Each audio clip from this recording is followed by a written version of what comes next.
शैक्षणिक संस्थाओं में उस पर हमको बोलने का मौका दिया तो हम बोल रहे थे। हमने ये कहा कि हम आरक्षण दे देते हैं, नामांकन का नियम बना देते हैं, लेकिन क्या हम किया है। बाबा भीमराव अंबेडकर में जब आरक्षण की बात दी थी तो हर 10 वर्ष पर समीक्षा की बात उन्होंने की थी। आज तक समीक्षा कोई नहीं किया है। यही बात हमने उठाया और हमने कहा कि गजेटेड ऑफिसर जो शेड्यूल कास्ट शेड्यूल ट्राइब्स हैं, उनका रोस्टर 1971 से लागू है और उस समय से आज तक कम से कम 16% आरक्षण मिलना चाहिए था प्रमोशन में, लेकिन आज मात्र 3% आरक्षण है। 16% करने में बहुत समय लगेगा, ये हम कहना चाह रहे थे। इसी बीच में माननीय मुख्यमंत्री तमक करके उठ गए और उठ करके अनाप शनाप ऐसी बातें बोलने लगे। हमको तो आश्चर्य हुआ कि वही नीतीश कुमार हैं जो पहले थे आज से कुछ दिन पहले। आज लगता है कि वो दूसरे रूप में यहाँ परोसे गए, दूसरे रूप में आए। हमको लगता है कहीं न कहीं उनकी दिमाग में कोई कमजोरियां है, इसके चलते वो ऐसा बोल रहे हैं। और हम उनके बारे में कहना चाहते हैं, वो बार बार तुम ताम की बात करते हैं। आप जोड़ लीजिए 1985 में वो विधायक बने, हम 1980 से विधायक हैं।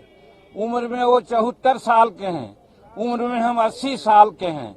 तो वैसी परिस्थिति में तुम ताम करना कहाँ का उचित है, उसमें भी विधानसभा में। इसलिए हमको लगता है कि मानसिक संतुलन वो खो बैठे हैं, इसलिए वो ऐसा करते हैं। पहली बात। दूसरी बात, एक बार बार कहते हैं हमने तुमको मुख्यमंत्री बनाया।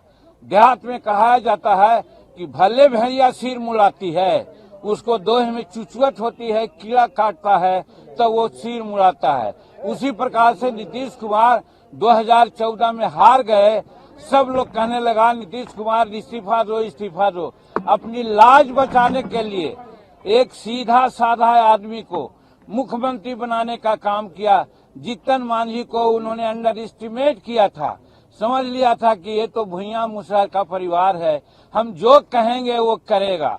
आप लोग भी इसका गवाह हैं कि 2 महीना तक मुख्यमंत्री के रूप में उनकी बातें हमने कही। आप लोगों ने कहा कि जीतन मांझी रबर स्टैंप हैं, जीतन मांझी रिमोट से चल रहे हैं। सही बात है, हम आपको धन्यवाद देते हैं। आपकी इन बातों ने हमको प्रेरणा दी और प्रेरणा के बाद हम जब काम करने लगे तो यही इनके चमचा लोग कहा, ए नीतीश बाबू, जीतन मांझी तो आप बनाए थे कि जो कहिएगा सो करेगा, तो ऐसा न करके राजहित में ऐसा ऐसा निर्णय ले रहा है। अगर 4-5 महीना रह गया आगे तो फिर आपको कुत्ता भी नहीं पूछेगा। निश्चित रूप में जीतन मांझी आगे का मुख्यमंत्री होगा। तब इसको हटाने के लिए इन्होंने क्या क्या नहीं किया। हमने इनको कहा कि आप फालतू इतना काम कर रहे हैं, इतना काम करने की जरूरत नहीं है। 2005 में आपने हमको मंत्री बनाया था और लोगों ने कहा कि एक दागी मंत्री आ गया है, तो 4 घंटा के अंदर हमने इस्तीफा दे दिया था। अगर आप चाहते कि मुख्यमंत्री पुनः हम बनना चाहते तो हम इस्तीफा दे देते, इसमें कहीं कोई बात नहीं। लेकिन ये बहुत लोगों के कहने पर क्या क्या उसमें कारगुजारी की आप लोग सब लोग जानते हैं। तो कहने का मेरा मतलब है कि नीतीश कुमार हमको बहुत हम योग्य थे इस समझ करके नहीं बनाया। उन्होंने बनाया कि जीतन मांझी भुइयां जात और मुसहर जात सीधा होता है, हम जो कहेंगे वो करेगा। लेकिन हम 9 महीना में जो किया आपके सामने है।